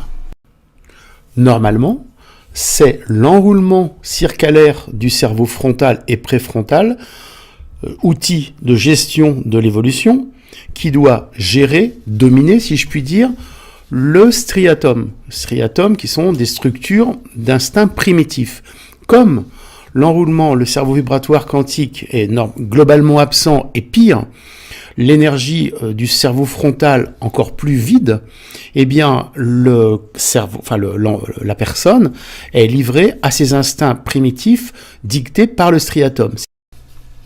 C'est l'explication du comportement actuel des jeunes du tout de suite, ce comportement très pénible qui est à déplorer. Mais bon, c'est pas de leur faute, on leur a bloqué leur CVQ et bloqué leur cerveau frontal. Et également l'explication de la schizophrénie. Alors la schizophrénie, je me réfère aux travaux de Gernez pour montrer que en fonction de la neurogénèse, eh bien ce sont les neurones du cerveau central, les neurones primitifs, qui ont pris l'ascendant sur la maturation neuronale frontale, issue de l'apprentissage. Donc, vous voyez, par rapport à un schéma, un système d'apprentissage classique, les neurones issus du cerveau central, dans la schizophrénie, vont avoir une prédominance, une prépondérance sur les neurones d'apprentissage qui sont déficients, probablement à cause d'un blocage de l'enroulement circulaire du frontal. Donc ce sont les neurones du tout de suite, de la domination, bref, des idées qui arrivent, qui ne sont pas contrôlées par le préfrontal, qui vont gérer le cerveau du schizophrène. Alors, l'absence ou la difficulté actuelle de la maturation du cerveau préfrontal, due dans un premier temps au blocage global du CVQ, son absence, bref, nous l'avons vu, et ensuite, de surcroît à l'absence de son enroulement circulaire frontal, amène au triomphe actuel de l'individualisme, comme l'expliquent à leur manière certains pédopsychiatres. Ça date pas d'hier, les hommes ça fait un certain temps, les femmes ça fait, je dirais, un gros siècle, mais la particularité aujourd'hui c'est que même les enfants, je dirais presque dès leur naissance, sont élevés comme s'ils étaient des individus, c'est-à-dire des particules complètement indépendantes et complètement autonomes quasiment dès la naissance. Bon, mettons les quelques premiers mois de côté. Il y a une caractéristique pour cela, c'est qu'effectivement on a décrit, nous les premiers, les pédopsychiatres, les psychologues, on a décrit ce qu'on appelle les compétences du bébé et les compétences du nourrisson. Et ce jour-là, l'éducation a complètement changé. Jusque-là, l'éducation, c'était au fond d'apprendre à l'enfant les règles, d'apprendre à l'enfant à bien se tenir et à le savoir-vivre. Et à partir du moment où on a décrit les compétences des bébés, le travail des parents, j'ai envie de dire, ça a été de faire tout pour stimuler les compétences de l'enfant pour qu'il soit, selon le mot des parents, épanoui. Et moi, je résume ça sur ce sorte d'aphorisme. Jusqu'à présent, l'éducation, selon son étymologie, ex ducere, ça consiste à conduire l'enfant vers l'extérieur, c'est-à-dire vers la société. Et aujourd'hui, j'ai un peu l'impression que l'éducation, ça consiste à conduire l'enfant vers lui-même, le conduire à lui-même, à ses compétences, et en oubliant quand même que l'enfant est un être social et qu'il doit vivre en société. Et il y a une autre chose aussi qui est essentielle pour pouvoir vivre dans la société, c'est qu'il faut que son propre désir ne soit pas souverain et ne soit pas le guide, je dirais, impérialiste, dans une forme d'impérialisme du désir, qui le conduise, qui le prenne par le bout du nez. Je pense qu'une des difficultés éducatives majeures des parents, c'est de faire en sorte que leur enfant arrive à tolérer la souffrance d'un désir non satisfait. Je me répète, tolérer la souffrance d'un désir non satisfait. Il ne s'agit pas d'interdire tous les désirs à un enfant, mais que de temps en temps, le petit enfant puisse être confronté à la souffrance d'un désir non satisfait, c'est pour son psychisme quelque chose d'absolument essentiel. Or, plus personne aujourd'hui ne parle de cela et ne présente ça. Ce que je viens de dire, c'est comme si c'était des mots d'une sorte d'insanité, des mots presque pas normaux. Donc, on vient d'avoir une explication par ce pédopsychiatre d'une éducation basée essentiellement sur le cerveau primitif, en l'occurrence le striatum, qui va donc aller dans le sens de l'individualisation, de l'assouvissement des besoins primaires, de l'égoïsme, etc.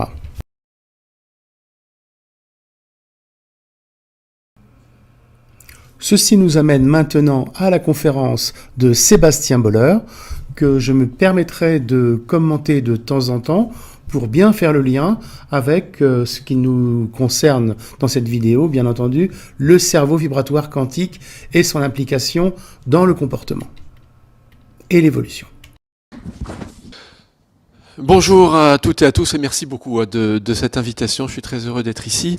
L'intitulé de mon intervention, donc, comme vous le voyez là, pourquoi nos passions consuméristes bloquent notre passage à l'acte. Alors, passion consumériste, ça fait peut-être un petit peu psychologie de comptoir, mais en fait pas du tout. Quand on parle de passion consumériste, on parle de choses qui sont vraiment à l'œuvre aujourd'hui.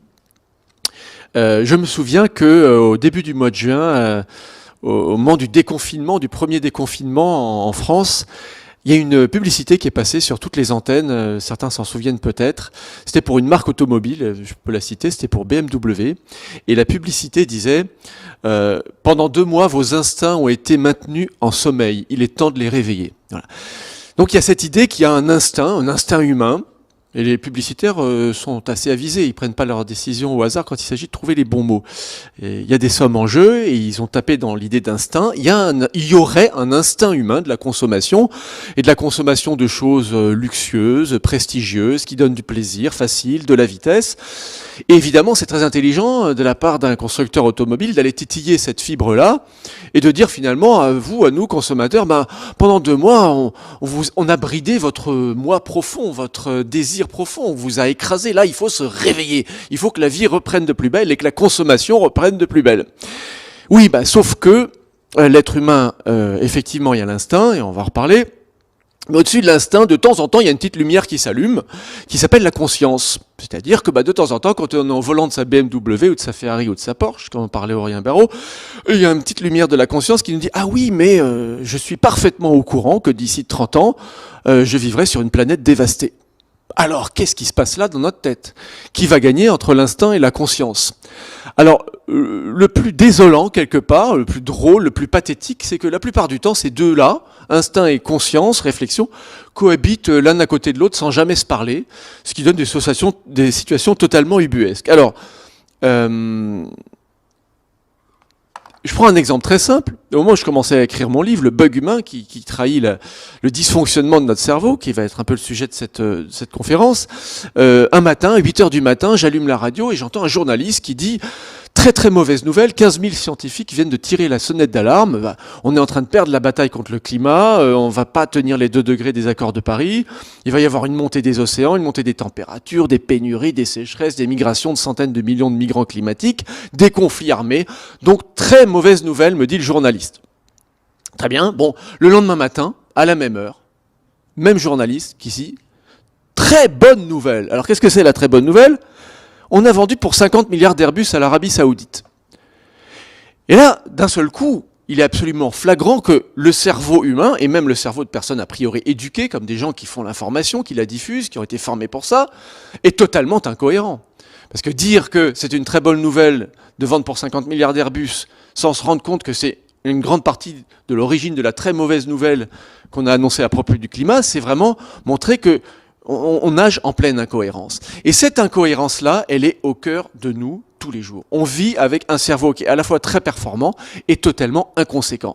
Ça, c'est un véritable drame, parce que en même temps qu'il y a les marches pour le climat, la prise de conscience collective, l'action des militants, des jeunes, ce mouvement qui est en train de se développer, il y a toujours les choses qui continuent de grimper, c'est-à-dire les projections sur l'aviation internationale, la production annuelle d'automobiles, la consommation annuelle d'énergie fossile, la production de téléphones portables, la consommation mondiale de viande, et évidemment, comme résultat de tout ça, les émissions de gaz à effet de serre. Tout augmente, alors qu'en même temps, on se lamente de ce qui est en train d'arriver. Donc moi, je suis tout à fait d'accord avec tout ce que vient de dire Aurélien Barraud. J'ajouterais que nous sommes intérieurement totalement inconsistants, incohérents, et que nous pouvons essayer de toutes nos forces de régler la situation. Tant qu'on ne comprendra pas l'origine de cette incohérence, on n'a aucune chance d'y arriver. Alors moi, quand on me pose la question, le cerveau est incohérent, le cerveau humain, celui qui a réussi à envoyer des hommes dans la Lune et en même temps celui qui est en train de s'aborder son propre avenir, de scier la branche sur laquelle il est assis, c'est une question de neurobiologie fascinante. Où est l'incohérence dans nos têtes ? Alors grâce aux neurosciences, on peut aujourd'hui ouvrir la boîte noire du cerveau et se rendre compte qu'il y a un énorme défaut de fabrication. Et oui. Quel est ce défaut ? Alors, si on regarde comment est constitué un cerveau, schématiquement, il y a deux grandes parties. Alors il y a une partie externe qui s'appelle le cortex, qui est tout plissé, qui est très développé dans l'espèce humaine, et qui s'est développé assez récemment dans l'histoire de notre évolution. Il y a environ 100 000 ou 200 000 ans. Ça paraît long, mais par rapport à la longue histoire de la vie, et même de l'humanité, c'est très peu. Au centre du cerveau, il y a cette partie-là qui s'appelle le striatum, et qui est beaucoup plus ancien, qui est déjà présent chez nos ancêtres Homo erectus il y a 1 million d'années, même chez les macaques, même chez des petits rongeurs il y a des dizaines de millions d'années. Le striatum, il était déjà là. Il est très ancien, il est depuis le début. Alors, le cortex, lui, il fabrique de l'intelligence. C'est lui qui fait des Airbus, c'est lui qui fait votre téléphone portable. Mais le striatum, lui, il fait pas du tout de l'intelligence, il fait du désir brut. C'est-à-dire que c'est lui qui va nous pousser à agir concrètement au quotidien et qui va nous récompenser avec du plaisir à chaque fois qu'on aura réalisé un certain nombre de comportements. Ce plaisir, il va nous le donner avec une molécule qui s'appelle la dopamine. Et cette dopamine, il va nous la donner à chaque fois qu'on va réaliser, donc, ce que vous disiez tout à l'heure, 5 grands comportements. Et donc, ces 5 grands comportements qui nous donnent du plaisir, évidemment, on n'arrête pas d'y retourner, on n'arrête pas de les produire. Et c'est ce qu'on appellera les 5 principes de l'action humaine. C'est très simple, effectivement. Ça commence par manger. Alors, manger, c'est indispensable à la vie. Et pendant des millions d'années, eh bien, pour notre striatum, donc, manger, ça voulait dire chasser. Ça voulait dire trouver des proies. Et ça voulait dire les manger et en manger sans limite. Le plus possible, se remplir la panse pour 2 raisons. Première raison, c'est qu'il n'y a pas de moyen de conserver la viande. Deuxième raison, vous n'étiez pas du tout sûr de trouver une autre proie avant des semaines ou avant des mois. Donc survivre, ça voulait dire être en mesure de manger sans limite. Donc à chaque fois que vous vous remplissiez la panse, votre striatum vous récompensait avec un bon shoot de dopamine. Mais pour survivre, il faut ensuite transmettre ses gènes. Et donc il faut faire des copies de son ADN. Pour ça, il y a une super invention, c'est le sexe. Donc, dans la loi de la sélection naturelle, le but, c'est de faire plus de copies de votre ADN que votre rival, que votre voisin. C'est ça qui va vous permettre de réussir à l'échelle de l'évolution. Et donc, à chaque fois que vous allez avoir plus de relations sexuelles que vos rivaux, ben, votre striatum va vous récompenser avec un bon shoot de dopamine. Mais il y a une troisième chose très importante pour survivre, c'est si vous arrivez à manger et avoir des relations sexuelles en étant le chef, en ayant du statut social. Pourquoi ? Mais parce que dans tout groupe dominidé, quand on est le chef, on a accès plus facilement à de la nourriture et à des partenaires sexuels. Donc c'est encore un avantage pour la survie. Résultat, dans un groupe d'hominidés ou de primates ou d'Homo erectus, pendant des millions d'années, à chaque fois que vous arriviez à grimper la hiérarchie sociale, à acquérir un peu plus de statut social, vous étiez récompensé par votre striatum, par un bon shoot de dopamine. Quatrième chose très très importante, c'est arriver à faire tout ça en minimisant ses efforts. Pourquoi ? Parce que depuis les débuts de la vie, il y a des milliards d'années dans les océans, dans les premières bactéries, opérait un principe appelé l'homéostasie. L'homéostasie qui dit que pour survivre en milieu hostile, il faut minimiser ses dépenses d'énergie et maximiser ses rentrées d'énergie. L'homéostasie, dans le cerveau humain, se traduit par une logique de minimiser donc ses efforts. Et on a même localisé dans le cerveau un petit groupe de neurones qui se trouve ici au cœur du striatum et qui nous donne de la dopamine à chaque fois, par exemple, que je prends la télécommande pour changer de programme plutôt que de me lever pour aller appuyer sur le bouton. C'est aussi simple que ça et c'est en œuvre en permanence. Minimiser ses efforts. Et puis il y a le 5e grand besoin humain qui est le besoin d'information. Nous sommes avides d'information. Là encore, ça se comprend si vous êtes un homme du paléolithique et que vous vous baladez dans la savane, vous avez besoin de manger et vous voyez une trace d'animal dans le sable ou dans la boue séchée. Super important, d'une part, de détecter cette information, car la nature est assez pauvre en information, il suffit de vous promener, vous allez voir, c'est pas facile d'en détecter. Et puis ensuite, il faut savoir la distinguer d'une autre trace, où est le lion géant qui va me manger et où est l'antilope que je vais pouvoir manger. Donc il ne faut pas se tromper. Donc notre striatum a été programmé comme ça sur des milliers de générations pour être avide d'informations et pour savoir bien les discerner. À chaque fois que nous étions capables de déceler de l'information, notre striatum nous récompensait avec un shoot de dopamine. Donc tout ce système des 5 grandes motivations est fabuleusement efficace. Ça a marché pendant des millions d'années. Ça nous a amenés là où nous sommes parce que c'est un outil de survie. Alors qu'est-ce qui s'est passé ? Pourquoi est-ce qu'aujourd'hui on a un problème ? Et il s'est passé quelque chose de décisif dans l'espèce humaine moderne, dans Homo sapiens sapiens, il y a environ 100 ou 200 000 ans, c'est que le fameux cortex cérébral, la partie évoluée de notre cerveau, qui nous dote d'une intelligence et d'un pouvoir d'abstraction, a commencé à se développer.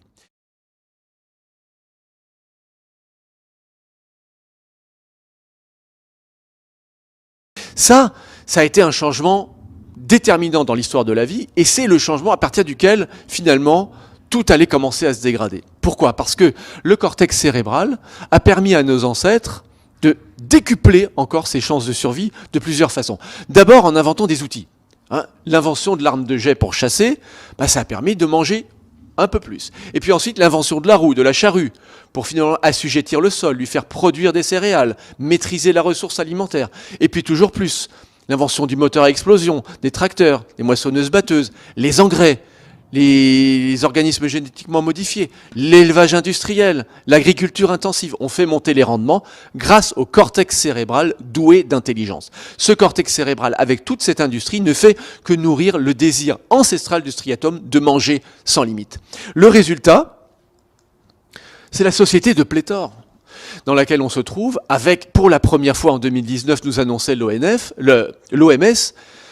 cette situation paradoxale où on meurt plus de l'obésité et du surpoids dans le monde, et de ses conséquences, que de la faim dans le monde. C'est-à-dire que la problématique de la rareté est devenue une problématique de la pléthore. Partout, les courbes d'obésité sont en pleine augmentation sur tous les continents, et aujourd'hui, les conséquences de l'agriculture intensive en termes d'émissions de gaz à effet de serre, c'est à peu près un quart des émissions de gaz à effet de serre. Donc ce besoin initial sans limite de notre petit striatum de primates, associé au pouvoir de l'intelligence instrumentale du cortex, donne la société de pléthore alimentaire. Le deuxième grand besoin dont je parlais, le besoin de sexe. Bon, tant que vous étiez un petit primate dans la savane en train de chercher des partenaires sexuels, ça ne pouvait pas nuire beaucoup à l'environnement. Mais qu'est-ce qui s'est passé après? Rappelez-vous l'histoire, le cortex cérébral d'Homo sapiens se développe et il invente plein de choses fantastiques. Il invente Internet, par exemple. Internet, qu'est-ce que ça permet de faire? Des sites de rencontres, des sites pornographiques. Et puis vous commencez à pouvoir visionner du sexe en boucle. Et le petit striatum qui, lui, a été au régime sec pendant des millions d'années. Pas facile de rencontrer des partenaires sexuels dans la savane, vous êtes dans un petit groupe de 50 personnes. Mais là, vous êtes dans un univers virtuel où vous pouvez visionner en boucle des millions de fois. Le résultat, c'est que l'humanité, aujourd'hui, consomme 136 milliards de vidéos porno à l'année. Voilà. Ça n'a l'air de rien comme ça, mais c'est à peu près 30% du trafic numérique sur le web qui lui-même a dépassé en émissions de gaz à effet de serre le secteur aérien. Donc ce petit besoin qui est au départ tourné vers la transmission de la vie devient un moyen de destruction de la vie.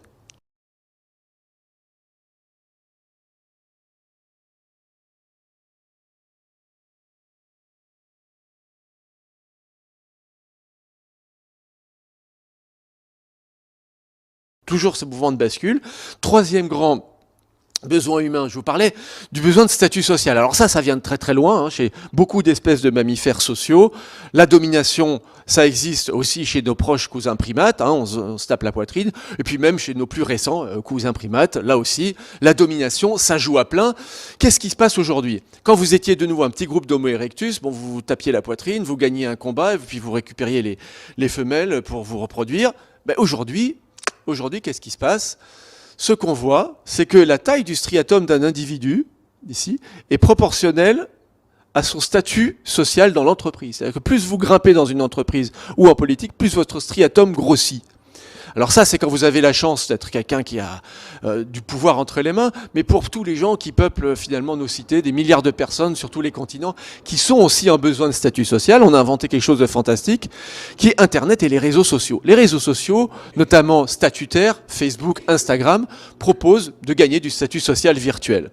Et ce qui se passe dans le cerveau d'un internaute quand il gagne des likes, par exemple, quand il gagne du prestige sur la toile, eh bien, on voit exactement s'activer son striatum.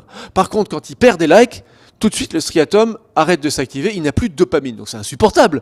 Donc il faut y retourner. Alors on retourne sur les réseaux sociaux, on fait fonctionner la machine d'Internet et les serveurs extrêmement énergivores, et on augmente la consommation globale d'électricité pour rien en fait. Et évidemment, tout ça est encore largement à base d'énergie fossile, donc on dégage des gaz à effet de serre.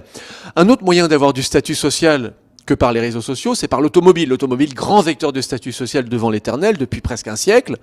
Aujourd'hui, par exemple, si vous montrez à un homme, beaucoup plus un homme qu'une femme, une voiture de sport, vous voyez s'activer son striatum directement. Donc la perspective de posséder un tel engin, évidemment, va titiller son besoin de statut social, parce qu'il va se montrer sous son meilleur jour, signe extérieur de richesse, et évidemment, toutes les publicités jouent à fond, beaucoup de publicités pour l'automobile, sur le statut que ça vous procure. Et là, évidemment, ça coûte extrêmement cher en termes de matériaux de construction et évidemment de consommation d'hydrocarbures.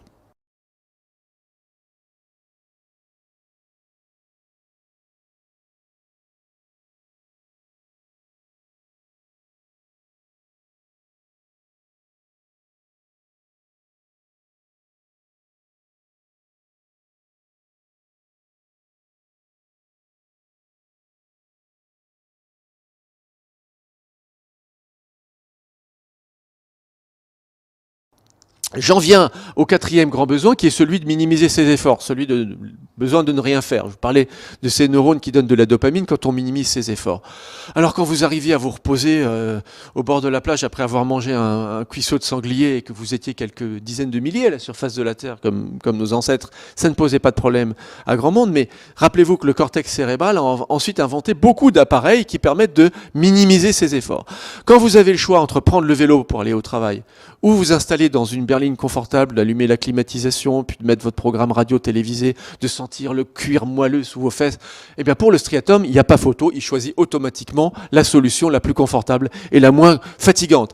Mais on a inventé tout aujourd'hui pour nous soulager de nos efforts. On se rend même plus compte, moins on en fait, moins on veut en faire. La domotique, les assistants vocaux, vous n'avez même plus à vous lever de votre canapé pour commander des sushis en appuyant sur un bouton. Non, vous dites juste quelques mots que vous balbutiez paresseusement et tout arrive, tout servi. Mais ça a un coût énorme pour la planète. Et puis évidemment l'électroménager, et puis siroter une coupe de champagne dans un avion au-dessus de l'océan sans dépenser une calorie, évidemment, ça c'est quand même un achèvement fantastique de l'humanité. On se laisse simplement entraîner par notre striatum, faut jamais l'oublier. Dernier besoin. Ah oui, ça j'aime bien cette photo parce qu'elle montre que même quand on veut faire du sport, on est quand même gouverné par ce petit besoin d'en faire le moins possible. Le cinquième grand besoin, oui, nous sommes des dévoreurs d'informations, j'ai expliqué pourquoi dans la préhistoire, mais aujourd'hui, évidemment, comme le cortex cérébral a inventé toutes sortes de supports d'information, il y en a pour tous les goûts. Donc ça, c'était à la préhistoire. Ok, c'était difficile de trouver de l'information, mais aujourd'hui, que fait le striatum dans un monde saturé d'informations? C'est en ville quand vous vous promenez, c'est au travail, les notifications, les alertes email dans le coin de votre écran qui distraient votre attention. C'est évidemment les notifications sur votre smartphone. L'information est partout. Il y a les flux déroulants, il y a les bouquets télé, il y a la presse, il y a tout ce que vous voulez. Vous pouvez passer votre vie à faire fonctionner votre besoin d'information. Il y a même un terme qui a été inventé qui s'appelle le terme de scroller. C'est faire défiler son menu déroulant sur son smartphone sans rien retenir, mais simplement en réactivant toutes les 5 secondes ce petit besoin primitif d'information. Alors, ça coûte évidemment très cher, puisqu'on se retrouve avec des objets dont on n'a rien à faire et qui ne nous rendent pas forcément plus intelligents et qui ne nous aident pas à communiquer forcément les uns avec les autres. Donc on voit très bien que le besoin du striatum de nourrir comme ça ces grandes motivations de base a été un avantage dans un milieu hostile qui a été celui de nos ancêtres pendant des millions d'années, mais qu'une fois qu'on bascule dans un milieu technologique de pléthore, ça devient finalement notre plus grand danger. Et moi je dirais que notre cerveau, qui a été notre meilleur ami, notre meilleur allié, est devenu aujourd'hui notre pire ennemi. Alors pourquoi on n'y arrive pas finalement? Pourquoi est-ce que ces passions consuméristes, voilà, vous voyez un peu ce que j'entends par là, bloquent notre passage à l'acte? Eh bien tout simplement parce que si on essaye de réduire finalement notre train de vie et notre recours à tous ces gadgets, c'est très difficile. Parce que pour le striatum, j'appelle ça, c'est marche ou crève, c'est-à-dire que lui, il n'a qu'une logique en tête, c'est toujours plus. C'est hors de question de réduire. Et ça, on le voit quand on mesure l'activité des cellules nerveuses de notre striatum, des neurones plus profonds de notre cerveau, avec des électrodes. Ce qu'on voit, c'est que la libération de dopamine dans notre striatum, à mesure qu'on donne toujours à une personne la même quantité de stimulation, c'est-à-dire la même voiture, le même salaire, le même partenaire sexuel, au bout de plusieurs semaines, de plusieurs mois, la quantité de dopamine finit par diminuer, voire par devenir négative. Et donc le seul moyen pour relancer la production de dopamine et donc de plaisir, c'est d'augmenter les doses.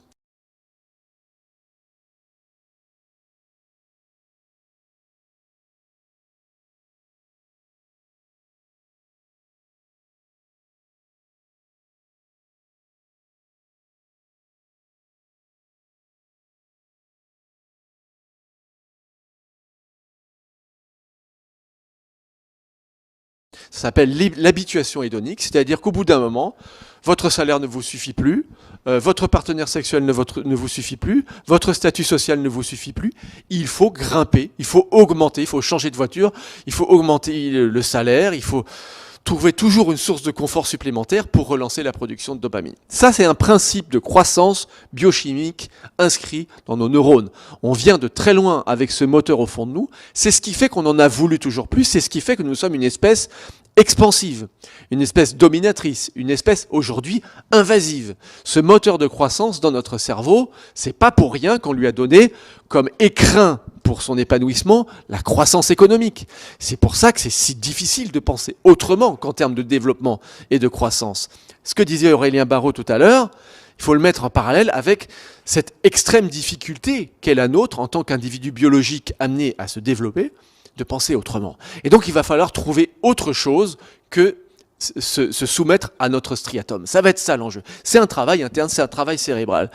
L'autre grand obstacle qui se dresse devant nous, c'est que si vous pensez à l'état de la planète qu'on va laisser à nos enfants dans 20 ou 30 ans, vous allez vous dire oui, il faut faire quelque chose. Mais c'est la partie intelligente de votre cerveau qui va se dire ça, c'est le cortex cérébral.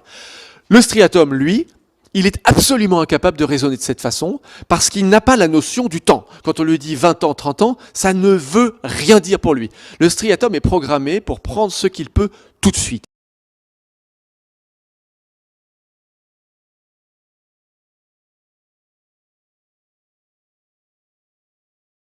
Et une expérience assez fabuleuse qu'il avait montrée, l'expérience de Walter Mischel sur l'expérience du marshmallow. Je ne sais pas si certains d'entre vous en ont entendu parler. Ça se fait au début avec des enfants. Alors avec les enfants, on les fait venir au laboratoire, et puis on assied l'enfant sur une chaise et on lui dit « Tiens, je vais te donner un marshmallow.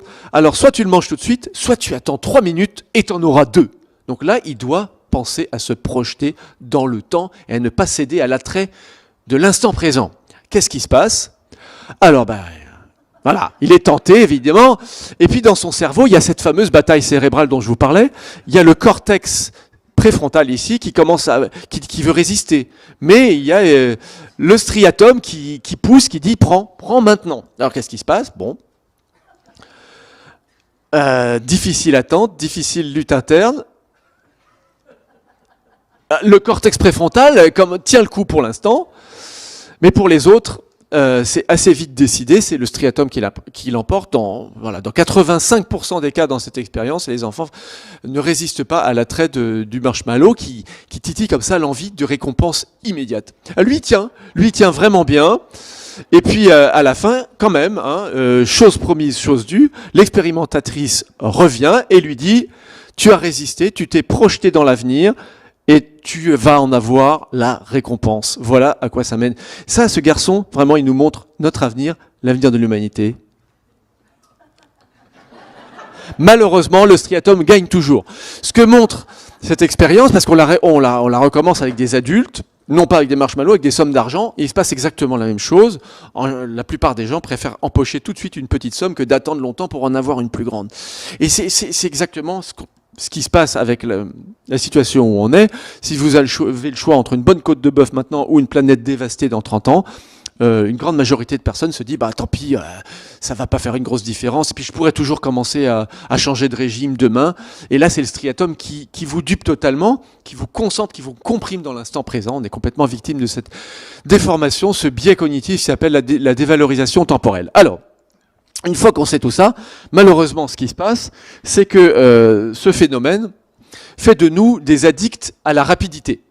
Et donc, comme vous êtes habitués à avoir tout rapidement, et que de plus en plus d'appareils autour de nous nous fournissent tout de plus en plus rapidement, on parlait d'Amazon tout à l'heure, enfin c'est partout pareil, et on construit toujours plus d'appareils qui vont plus vite. Par exemple, là, je crois que c'est la vitesse de computation des ordinateurs portables qui ne cesse d'augmenter.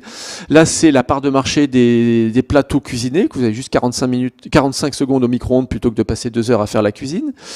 Vous avez, non, là c'est l'ordinateur. Avant c'était le développement des lignes à grande vitesse. Et tout augmente, tout va toujours plus vite. Alors qu'est-ce qui se passe à ce moment-là? Vous avez ici les fibres cérébrales qui vous permettent d'attendre, de résister. C'est ce qui était à l'œuvre chez le petit garçon. Voilà. Ces fibres cérébrales, quand elles sont dans un monde où on peut avoir tout de plus en plus rapidement, elles sont de moins en moins entraînées, on n'est plus obligé d'attendre. Donc, ce qu'on observe en imagerie cérébrale, c'est qu'elles s'atrophient. Autrement dit, vous perdez la capacité physiologique d'attendre. Quand vous perdez la capacité physiologique d'attendre, vous êtes de plus en plus attiré vers toutes les offres technologiques de services notamment, qui vous permettent d'avoir tout très vite. Aujourd'hui, quand Amazon dit qu'un produit est parti avant que vous le commandiez, c'est vrai, il est déjà en route, c'est organisé comme ça, c'est très bien fait, parce que ça vient nourrir ce besoin qui résulte en fait de l'atrophie d'une fonction cérébrale essentielle, qui est la tolérance à la frustration et à l'attente. Donc il y a un cercle vicieux qui s'instaure, tout va toujours plus vite, on est de moins en moins capable d'attendre, donc on veut toujours plus rapide. Le serpent se mord la queue, alors que c'est le contraire qu'il faudrait. Il faudrait qu'on développe notre capacité à résister à l'attrait de l'instant pour se projeter dans le futur et pour déterminer nos actions présentes d'après les enjeux futurs à long terme. Ça, c'est une priorité absolue. Alors, on voit bien qu'il va s'agir d'utiliser son cerveau différemment et de se soustraire à l'emprise tyrannique du striatum. Vous avez compris que le carburant du succès là-dedans, c'est une molécule, c'est la dopamine. On ne peut rien faire sans dopamine. Et donc, l'enjeu, ça va être d'obtenir cette dopamine vitale par des moyens qui ne sabordent pas notre avenir et ceux de nos enfants. Alors, il y a un premier moyen de le faire, qui est de faire intervenir la conscience. Et ça, c'est quelque chose que notre société a complètement laissé de côté. Le cortex cérébral dont je vous ai parlé, il est aujourd'hui totalement utilisé pour faire de l'intelligence pure, de l'ingéniosité, de l'instrumentalisation, du rendement, des machines qui donnent à notre striatum tout ce qu'il demande. Mais il a une autre capacité physiologique, il est fait pour ça depuis très longtemps, on l'a complètement oublié, c'est pour faire de la conscience. La conscience, c'est pas pareil que l'intelligence. Vous pouvez être très intelligent et n'avoir pas du tout conscience des conséquences de ce que vous faites. Et à l'inverse, vous avez des gens qui peuvent avoir un très haut niveau de conscience sans être forcément très intelligents. Le cortex cérébral peut et doit être utilisé pour nous rendre davantage conscients à la fois des enjeux qui nous attendent et puis mais de ce que nous vivons tous les jours. Par exemple, l'addiction à la nourriture, ce besoin de manger toujours plus, qui nous vient de cette croissance biochimique dont je vous parlais, et qui touche de plus en plus de personnes dans le monde, elle peut être évitée si on développe la conscience du fait de manger. Si par exemple, vous êtes devant votre télé et que vous mangez, vous piochez dans un sachet de chips, votre conscience est happée par le téléviseur. Et donc, vous n'êtes pas présent pour savourer véritablement ce qui est dans votre assiette. Et toutes les études montrent que vous mangez à ce moment-là entre 40 et 60% de calories en plus. Alors que si vous éteignez l'écran et que vous focalisez votre conscience sur la nourriture qui est dans votre assiette, à ce moment-là, vous aurez autant de plaisir et donc autant de dopamine avec beaucoup moins de quantité. Et ça, c'est un enjeu majeur. Il faut aller du quantitatif vers le qualitatif, de la consommation vers la conscience, vers la capacité à savourer ce qu'on a, même si on n'a pas beaucoup. Et il y a des programmes aujourd'hui thérapeutiques pour les personnes qui sont... J'ai plus que 4 minutes, il faut aller toujours vite. Pour les personnes qui sont en addiction vis-à-vis de l'alimentation, on leur fait des programmes comme ça, on leur apprend dans le temps long à retrouver la saveur et la conscience de petites quantités de nourriture. Elles ressortent de là en reprenant le contrôle de leur alimentation et en retrouvant en fait le plaisir de manger. C'est très important, ça montre qu'on peut aller vers une société où on aura plus de bonheur sans forcément avoir plus de production et de consommation. Une deuxième voie, pour avoir de la dopamine sans détruire notre monde, c'est par la société de la connaissance. Il y a des expériences d'imagerie cérébrale à l'Université de Californie, il y a 5 ans, qui ont montré que lorsqu'on éveille l'esprit des enfants, par exemple, avec des questions de culture générale, en les amenant au musée, en leur posant des quiz, en titillant leur curiosité, ils commencent à libérer de la dopamine dans leur striatum, exactement comme ils le feraient en fait devant une PlayStation. Mais simplement, ça prend un peu plus de temps. Il faut au moins 20 minutes pour que la dopamine s'écoule grâce à la curiosité pour la pure connaissance. Et le problème, c'est que les PlayStation et les vidéos YouTube, ça se fait en 5 à 10 secondes. Donc c'est un enjeu, c'est là que va se jouer la bataille. Comment réapprendre le temps long pour retrouver de la dopamine par des choses qui sont à impact carbone nul, comme la connaissance pure, qui nous édifie et qui crée du lien social en plus. Et je terminerai sur un moyen d'avoir de la dopamine, non pas en cherchant à accumuler toujours plus pour soi-même, parce que ça, c'est quand même le socle de la croissance et de l'envie de posséder toujours plus, mais en donnant, en partageant, puisque là aussi, on dispose d'expériences d'imagerie cérébrale qui montrent que lorsqu'on préfère donner une partie de l'argent qu'on a plutôt que de le garder pour soi, on active son striatum et on obtient de la dopamine. Alors dans ces expériences, c'était les femmes qui arrivaient à obtenir de la dopamine en partageant et pas les hommes. Alors ça posait une grande question. Est-ce que c'est biologique? Est-ce que c'est hormonal? La réponse est vite tombée. Pas du tout, c'est de l'ordre de l'éducation, parce que dans toutes les sociétés du monde aujourd'hui encore, on s'aperçoit qu'on valorise les petites filles quand elles font preuve d'empathie et de sollicitude, alors qu'un petit garçon qui rentre de l'école, on va le valoriser s'il ne s'est pas laissé marcher sur les pieds, s'il s'est battu pour son goûter, s'il a été compétitif pour l'avenir qui l'attend.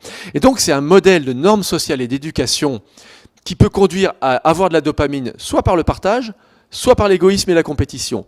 Aujourd'hui, on oriente les petites filles vers le partage en les valorisant quand elles le font, donc on leur donne du statut social, et le statut social, souvenez-vous, c'est ça qui donne de la dopamine, mais les garçons, en général, on continue à leur donner du statut social et donc de la dopamine quand ils sont compétitifs. Et là, il y a un choix Aurélien Barraud parlait de repenser les cadres de la société. À mon avis, ça en fait partie.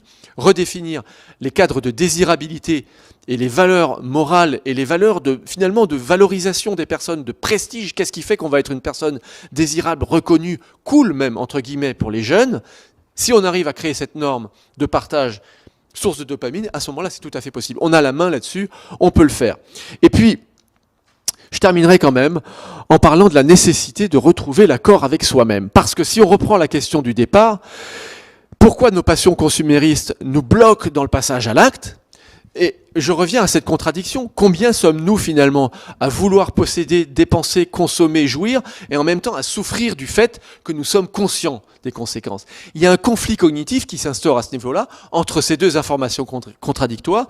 Et aujourd'hui, notre chance, c'est de savoir où se matérialise ce conflit cognitif dans le cerveau. C'est une autre partie du cerveau qui est un peu au-dessus du striatum, qui s'appelle le cortex singulaire antérieur, qui est ici.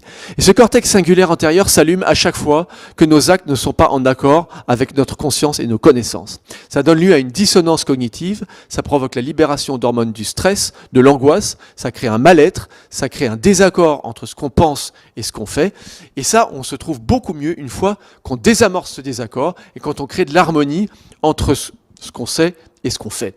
Donc là, il y a la notion d'alignement interne qui aujourd'hui a un substrat neurobiologique extrêmement important pour repenser finalement qu'est-ce qu'on veut faire, qu'est-ce qu'on trouve bien. Et là encore, je me trouve en face avec le conférencier qui a précédé. Et toutes les expériences montrent qu'aujourd'hui, que quand on arrive à éteindre ce signal d'alarme qui nous montre nos désaccords internes, à ce moment-là, on se porte beaucoup mieux soi-même ainsi que notre entourage. Donc c'est vraiment effectivement au niveau cérébral, au niveau de la société et au niveau de la planète tout entière que se trouve notre cerveau, carrefour de tous ces enjeux. J'ai pris beaucoup de temps, je suis désolé. Merci de votre attention, puis on pourra peut-être en reparler.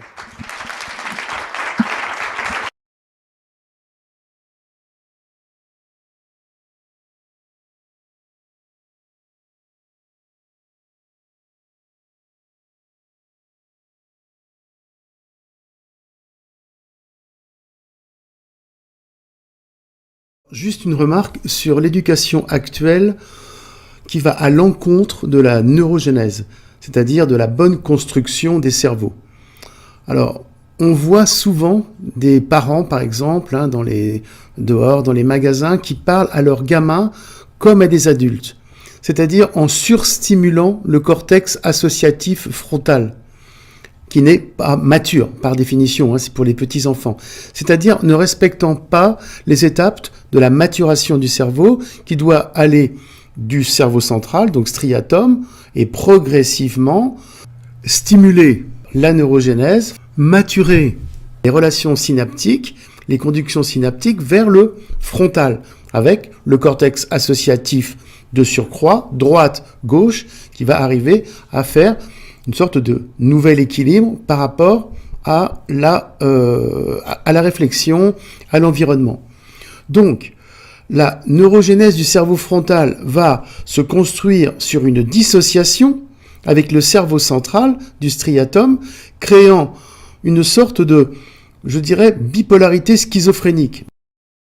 Bien entendu, ça peut être léger, mais le cerveau frontal, le cortex associatif, va se construire sans fondation, sans structure de base, et ne va pas pouvoir asseoir énergétiquement une décision. Donc en gros, les décisions vont être prises dans le vide, il va leur manquer de l'énergie. Alors, cela peut être compensé par d'autres facteurs, mais si ce mécanisme continue à évoluer, au bout d'un moment, la nourriture du cerveau préfrontal, notamment dans les études, je ferai un paragraphe après sur les études des enfants que l'on surstimule au niveau des études, va d'un seul coup se retrouver dans le vide et s'effondrer. Et on peut constater souvent maintenant des grandes dépressions, des burn-out d'enfants, des grandes lassitudes, voire même ceux qui rechignent d'aller à l'école, ou enfin, bon, c'est pas tout à fait pareil, mais bon. Et voilà, donc cela vient en fait des parents qui ne suivent pas les étapes d'évolution. Montessori parlait aussi de ces grandes étapes qu'il faut respecter. Et de plus, et là je le constate fréquemment, comme les cerveaux vibratoires quantiques sont vides, cette supra-contrôle qui doit normalement atténuer toutes les transmissions synaptiques, leur donner un sens. Eh bien, ça ne se fait pas, et le cerveau se constituant, donc je répète, sur du vide, est en grand danger. Alors par exemple, on a maintenant souvent les jeunes, alors souvent les filles, parce qu'elles ont besoin maintenant de rattraper une sorte de misogynie, hein. On sent que c'est leur heure est venue. Oui, mais les jeunes filles qui vont faire des études, vont être très brillantes pour toujours être la première, pour essayer de compenser quelque chose, vont le faire, enfin quand je palpe leur cerveau, sur un cerveau vibratoire qui est vide. Donc elles vont devenir hors sol, elles vont devenir déracinées. Et si elles deviennent, par exemple, chefs d'entreprise ou ont un poste important, alors j'ose pas parler de nos ministres actuels, eh bien la décision va être prise sans racine au niveau de l'intérêt d'une grande communauté, si vous voulez, hein. Donc c'est un grand drame qui se passe actuellement. L'éducation qui n'est pas adaptée, qui est trop surstimulante, hein, peut-être la peur, peut-être ce besoin d'être la première pour ne pas manquer, hein. On retrouve le striatum, et les capacités du cerveau qui ne suivent pas. Donc voilà, s'il y a un message à passer pour ces jeunes, eh bien, de faire attention et de comprendre qu'il y a autre chose que de surremplir son cerveau quand il est vide au niveau de ses racines. Alors bien entendu, notamment la pulsation, le mouvement Médusa, voilà. Bon, ben maintenant, vous avez compris que vous êtes gouverné par des parasites qui n'ont d'autre choix pour survivre que de vous réduire en esclavage et qui de toute façon vont mourir et vous amener à la mort. Ils ont passé un petit pacte avec des gens de la famille du serpent sur cette question de l'ADN synthétique, ce qui était d'ailleurs caché dans le mythe du paradis de l'Éden. Et évidemment, l'arbre de la connaissance du bien et du mal, c'est l'ADN. C'est l'arbre de l'ADN. Et donc réfléchissez à ce qui est en train de se passer, réfléchissez par qui vous êtes gouverné, et quand vous allez le comprendre, vous serez comme moi, le plus tôt possible, et le plus vite possible, et le plus possible, ça sera quand même mieux. Eh ouais.